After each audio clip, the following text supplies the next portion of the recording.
Auzubillahiminashaitanirajim. Bismillahirrahmanirrahim. Subject Political Science, Class 11th. Topic Indian Constitution as a living document. Indian Constitution as a living document. Indian Constitution is a living document. Good Constitution is dynamic, not static.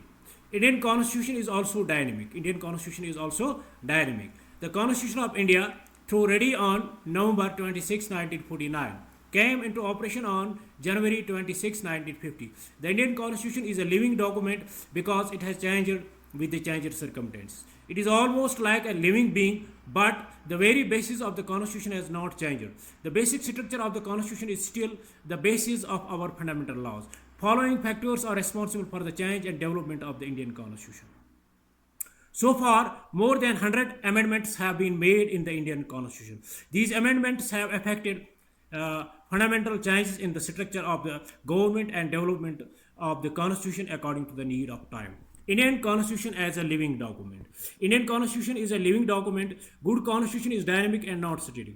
Indian Constitution is also dynamic. The Constitution of India, through ready on November 26, 1949, came into operation on January 26, 1950. The Indian Constitution is a living document because it has changed with the changed circumstances. It is almost like a living being, but the very basis of the Constitution has not changed. The basic structure of the Constitution is still the basis of our fundamental laws.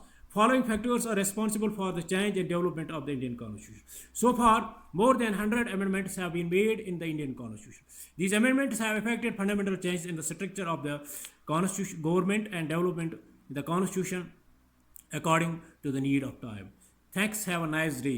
कल हम इसके जो है factors पढ़ेंगे, यानी Indian constitution की development के इन factors हुई.